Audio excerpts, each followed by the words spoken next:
If you like From Software's Souls series, chances are that you have at least one favorite character. So many of them are either outwardly eccentric, epic, or extremely twisted and dark, and oftentimes the mystery surrounding their origins lies in question to the average player.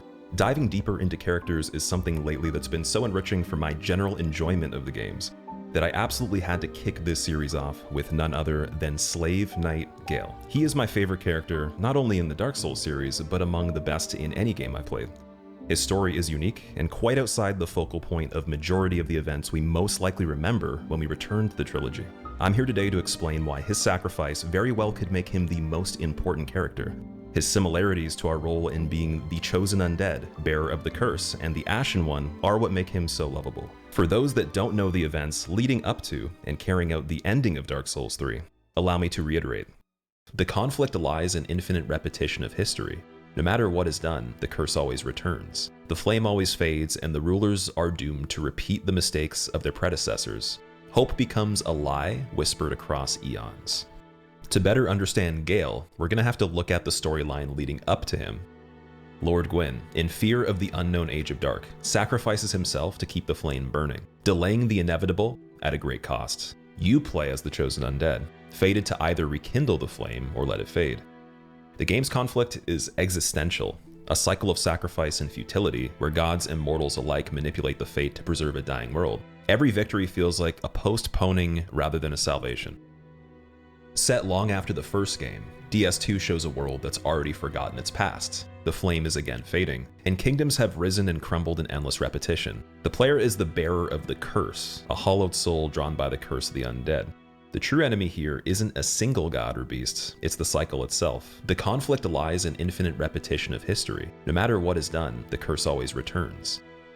By the time of DS3, the world is collapsing in on itself. The lines between time and place blur, ashes stir, and forgotten kingdoms merge into a single decaying reality. The player becomes the Ashen One, tasked with forcing the Lords of Cinder to return to their thrones, but they resist. They've seen the cost, they've suffered. The flame is no longer salvation, it's an addiction. The fire must fade, but no one wants to face the dark. By the end, the world is unmaking itself. Everything that once was has become ashen memory. Altogether, these games form a grim thesis. The more we try to preserve what is dying, the more we suffer. Sacrifice doesn't bring peace, it extends a lie. And in the center of all of it, Gael emerges. Even people who finish Dark Souls 3 may not remember his name. There's no long introduction, no prophecy. He's not a king or even a chosen undead, just a cloaked figure waiting at the edge of the world. Quiet, unassuming. The kind of the character who blends into the background until it's far too late to look away. But for people who do remember him, for the ones who followed his trail to the end of all things, Gael isn't just memorable. Because by the time you finally face him, you're not just looking at a boss fight, you're looking at someone who gave everything to leave something behind. And that's not common in Dark Souls. Most characters cling to what they were. They hold on to power, purpose, memory. They want the fire to last a little longer. They want their story to mean something. Gael doesn't do that. He walks away from all of it, from the thrones, from gods, from anything that might let him pretend the world isn't already over. And he does it willingly. There's something about that, about a character who doesn't want to be seen, doesn't demand a title, but still becomes the final step in a journey that begun with fire and ends with blood. You start to wonder what kind of person chooses to carry the burden alone, not because they were forced to, but because nobody else could. Despite his suffering, he wears finely crafted red armor, a strange mark of honor for someone so downtrodden. And then there's his miracle, Way of White Corona, a forgotten spell from the days when God's presence was still fresh in the world. You find it near the Corvian church altar, an altar that resembles the one in the Cathedral of the Deep. Another unique element of Gael's arsenal that I personally will never forget is the repeating crossbow, customized for repeat firing to face mobs by yourself. Gael isn't like Artorias, whose name was stated in legends. He doesn't burn like Gwyn or rise like the Ashen One. He's not a mirror of you, he's a shadow that runs ahead. And if you go after him, if you follow his path, it takes you somewhere Dark Souls has never taken you before. To a place where there's nothing left except what you choose to create. We usually think of endings in this series as brutal, cycles that repeat, lords that fall, fires that either fade or swallow everything. There's rarely peace, and when there is, it's the kind that feels quiet only because nothing's left there to scream. Gael's ending is different. It's the first time someone breaks the pattern without needing to be a god to do it. He doesn't inherit the world or reshape it with power, but rather delivers it in pieces, in pain, on his knees. He makes sure that somebody else, somebody untouched, has the chance to start again. Not with fire, not with thrones, but with a brush and the pigment to dream something new. I can hear the fire crackle, and soon I will see it. You might not even think about him again until the DLC brings you back to that name, Slave Knight Gael. Even the title feels too small, like a joke at his expense. He isn't a lord. He doesn't rule anything. He's a servant of a cause that doesn't even exist yet. And yet, piece by piece, across both DLCs, you start to realize he's the only one who understands what this world has become. He's not chasing the fire anymore, or waiting for someone to restore it, but accepting that it's over, and yet he's still moving. The Ring City is where his footsteps lead you, a place buried at the edge of time, like the end of a sentence nobody finished writing. Everything here is collapsing, civilizations piled on top of one another like corpses in a mass grave. The sky is wrong, the light feels inverted.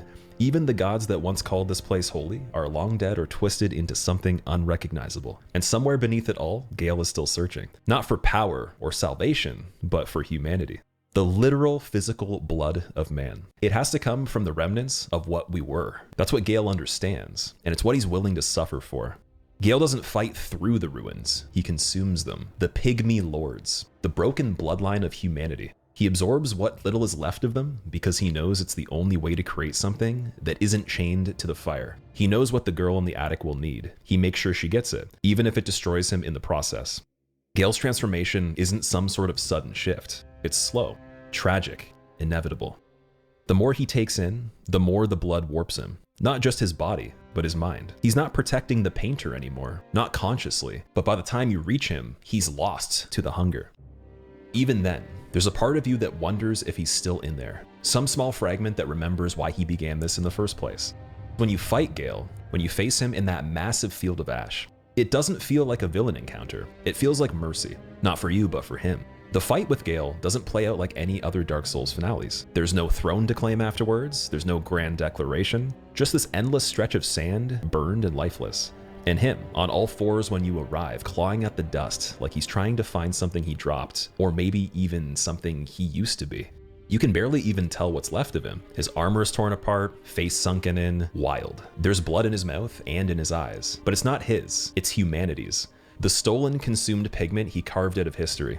The very thing he tries to claim is eating him alive, and yet somehow he stands. It's not graceful or epic. He lurches towards you like a broken animal, dragging the remnants of his body across the last place on Earth that he still remembers what used to be. Gael doesn't fight you to win. That's not what this is about. He crossed a dying world to deliver a future he'd never lived to see. And by the time you find him, there's nothing left to carry it forward except for you. But Gael won't hand it over. He can't.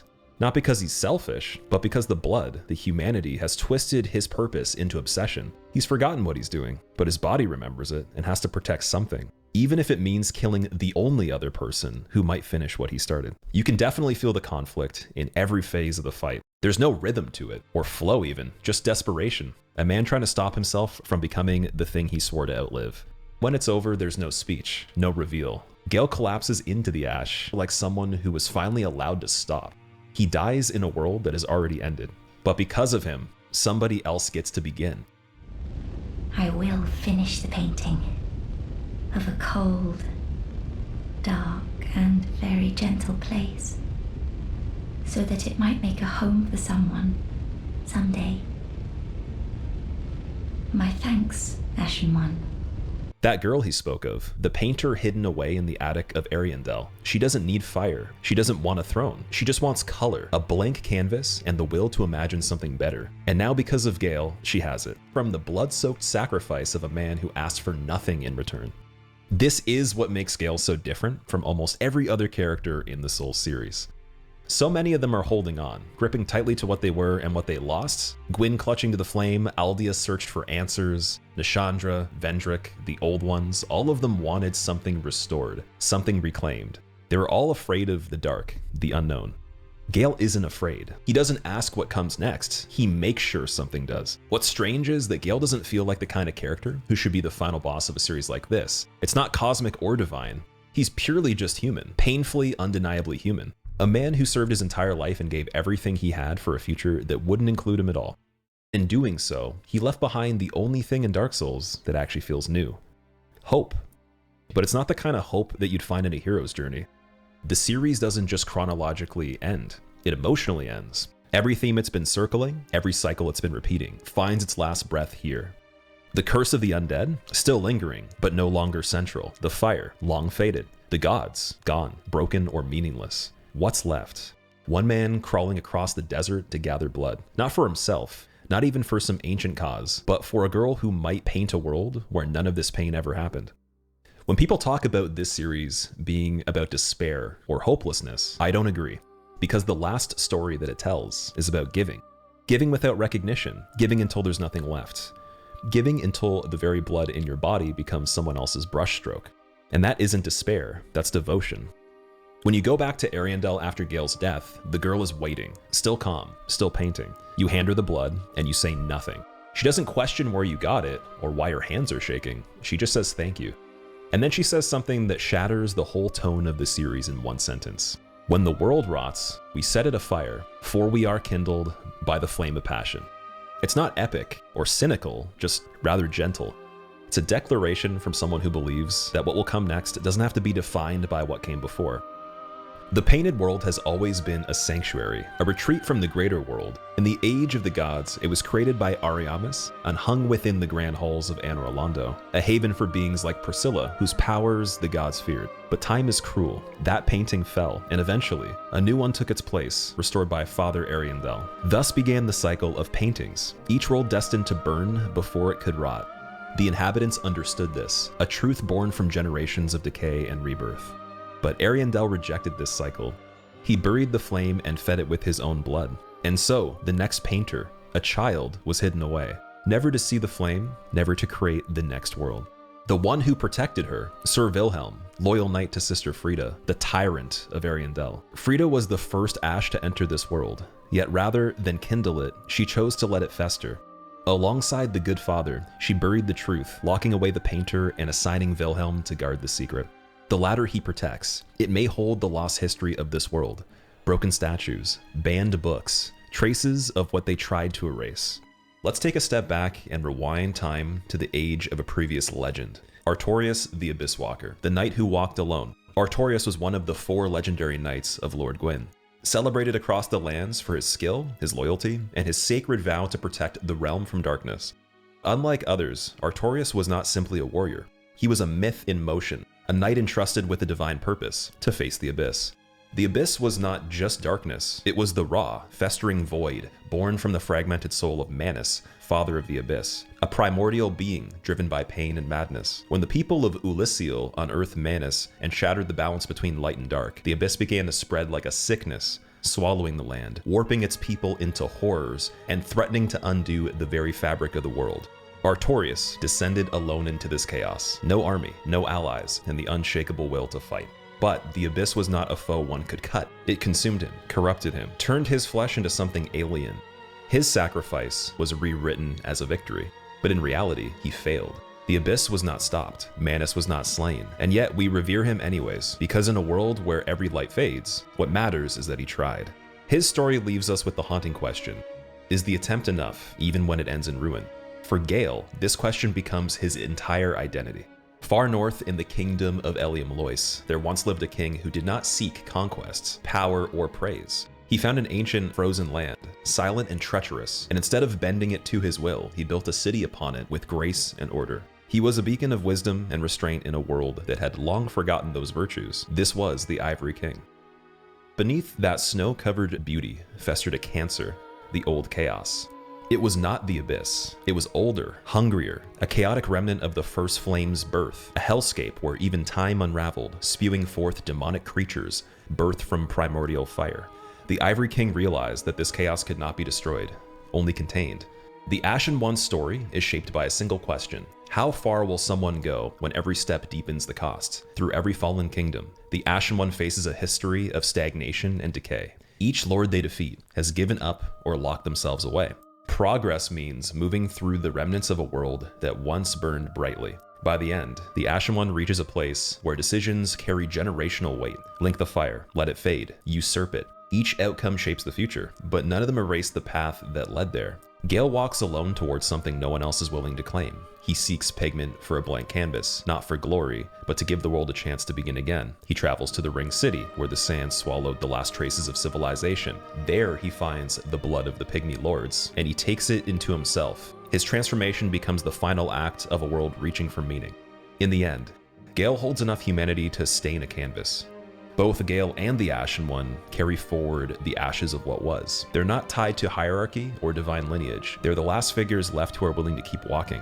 Their endurance is not symbolic. It is practical, visceral, and earned through action. Every moment that they survive is one that the world did not give them. Every fight they face is one more reminder that history needs someone to hold it in place long enough to pass it on. Their arcs converge in a shared theme, the responsibility of the last witness. Gael's battle is a gift to the player. You're receiving what he has gathered, his strength, sacrifice, the final act. It becomes part of what you carry, and with it, the world gains a chance to move forward. The Ashen One, depending on your choice, also offers that forward motion, whether through fire or ash. The future is not abandoned, it's written through action. Their stories are deeply personal and deeply human. Gael begins with nothing but a task and a promise. The Ashen One begins as a vessel shaped by choice. Each carries pain, duty, and the quiet drive to leave something behind. In the end, the last two souls reach the final edge of this world, not as lords, gods, or conquerors, just simply pilgrims. They walk through the silence, they reach across time, and they leave behind the one thing every age needs to begin again: continuance.